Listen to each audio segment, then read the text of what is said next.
Assalamualaikum warahmatullahi wabarakatuh. Perkenalkan, nama saya Zahwa Azalina, NIM 20203100054. Di sini saya akan mengulas mengenai analisis proposal skripsi.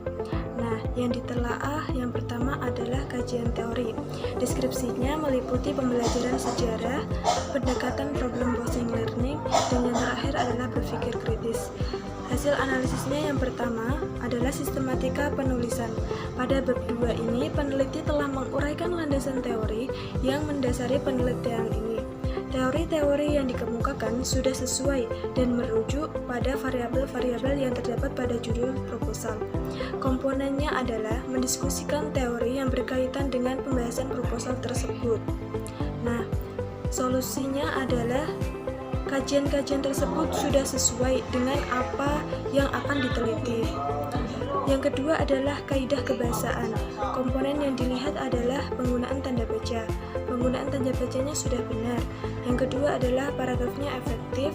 Yang ketiga kalimatnya efektif. Yang ketiga penggunaan kata yang baku. Yang terakhir adalah menggunakan kata serapan.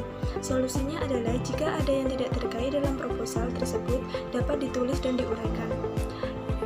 Analisis yang ketiga adalah isi pada bab 2, definisi teori yang terkait dengan judul yang telah dipaparkan melalui hal-hal yang berkaitan dengan pembelajaran, pengaruh pendekatan problem posing learning terhadap kemampuan kritis peserta didik kelas 11 SMA Negeri 10. Yang kedua adalah penelitian yang relevan. Deskripsinya adalah penelitian yang dilakukan oleh Laksmi dengan hasil terdapat perbedaan yang signifikan antara hasil belajar model problem posing learning dengan metode tugas terstruktur dengan pembelajaran konvensional dengan rata-rata untuk kelas eksperimen sebesar 79,32 sedangkan rata-rata untuk kelas kontrol sebesar 62,48. Sedangkan presentasi rata-rata siswa dengan model problem posing learning menunjukkan aktivitas siswa sebesar 88,54%. Penelitian ini sejalan dengan penelitian Saleh Haji yang mendapatkan hasil terdapat perbedaan secara berarti antara hasil belajar matematika siswa yang diajar dengan pendekatan problem posing learning dengan yang diajar pendekatan konvensional. Nah, hasil analisisnya yang pertama adalah sistematika penulisannya, yaitu membandingkan penelitian yang dilakukan antara hasil belajar problem posing learning dengan model tugas terstruktur dengan pembelajaran konvensional. Yang kedua adalah kaidah kebahasaan. Tanda baca sudah sesuai, kalimatnya sudah tersusun rapi. Dan yang ketiga adalah isinya. Isi dari penelitian relevan adalah terdapat perbedaan signifikan pada hasil belajar model problem posing learning dengan metode tugas terstruktur dengan pembelajaran konvensional.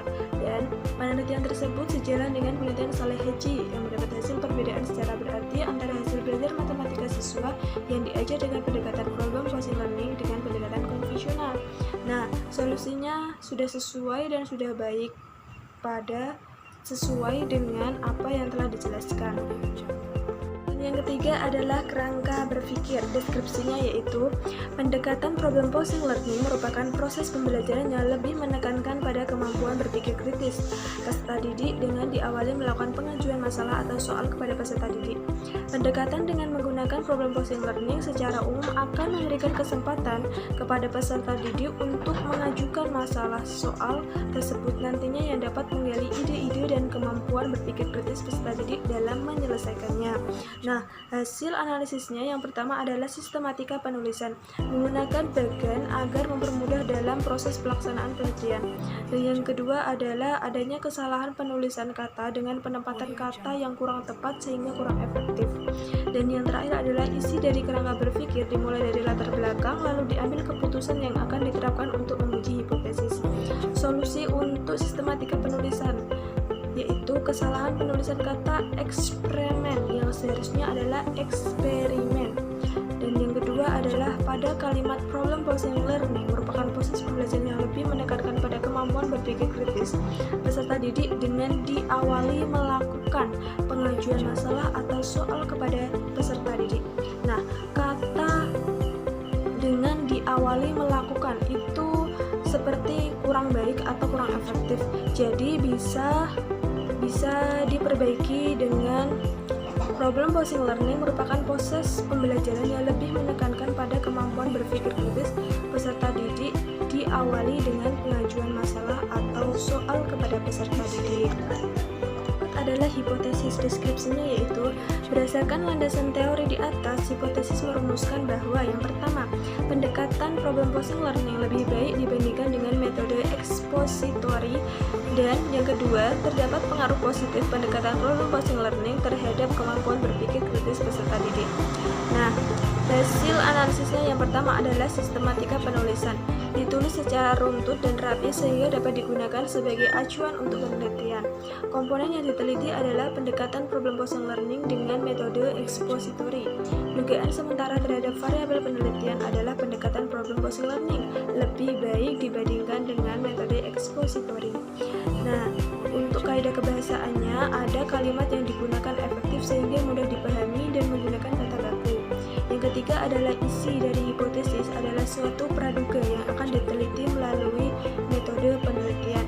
Solusinya sudah baik dan sudah sesuai tentang apa yang sudah dijelaskan tadi. Selanjutnya masuk kepada bab 3 yaitu metode penelitian.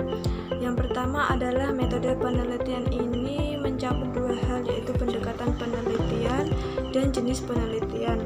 Deskripsinya yang pertama, pendekatan penelitian adalah penelitian ini menerapkan pendekatan penelitian kuantitatif yang dapat diartikan sebagai metode penelitian yang berlandaskan pada filsafat positivisme, digunakan untuk meneliti pada populasi atau sampel tertentu.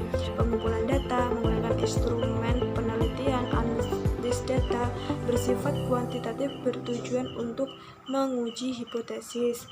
Nah, hasil analisisnya yang pertama adalah komponen yang diteliti adalah populasi atau sampel tertentu untuk menguji hipotesis. Deskripsi tipe penelitian menggunakan penelitian kuantitatif. Penggunaan tanda baca sudah tepat dan menggunakan kalimat efektif. Dan yang ketiga adalah isinya.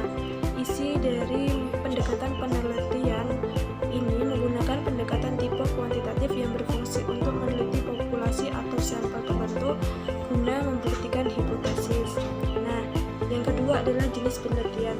Penelitian eksperimen dengan jenis penelitian kuasi eksperimental desain yang dibagi menjadi dua, yaitu kelompok eksperimen, yaitu kelompok perlakuan yang menggunakan pendekatan problem posing learning, dan kelompok kontrol yang tidak dikenai perlakuan. Nah, analisisnya yaitu yang pertama, sistematika penulisan menggunakan tabel desain penelitian agar dapat terbaca dengan mudah. Yang kedua adalah komponen yang diteliti adalah jenis penelitian kuasi eksperimental desain yang dibagi dua, yaitu kelompok yang diberi perlakuan dan kelompok yang tidak diberi perlakuan. Yang kedua adalah kaidah kebahasaannya. Penggunaan tanda baca sudah tepat dan penyusunan kalimatnya sudah tepat. Yang terakhir adalah isinya. Isi dari jenis penelitian ini adalah menggunakan dua desain penelitian, yaitu eksperimen dengan kontrol, lalu eksperimen diberikan perlakuan menggunakan problem posing learning, sedangkan kontrol tidak diberikan perlakuan, bertujuan untuk mengetahui pengaruh problem posing learning pada suatu penelitian tersebut. Adalah lokasi penelitian. Deskripsinya yaitu penelitian dilakukan di SMA Negeri 10 Banjarmasin dengan subjek penelitian yaitu kelas 11 IPS. Hasil analisisnya yaitu penulisannya efektif sehingga memudahkan untuk memahaminya. Cukup sekian dari presentasi saya. Apabila ada kekurangan kata atau salah kata, mohon dimaafkan. Wabillahi taufiq wal hidayah. Wassalamualaikum warahmatullahi wabarakatuh.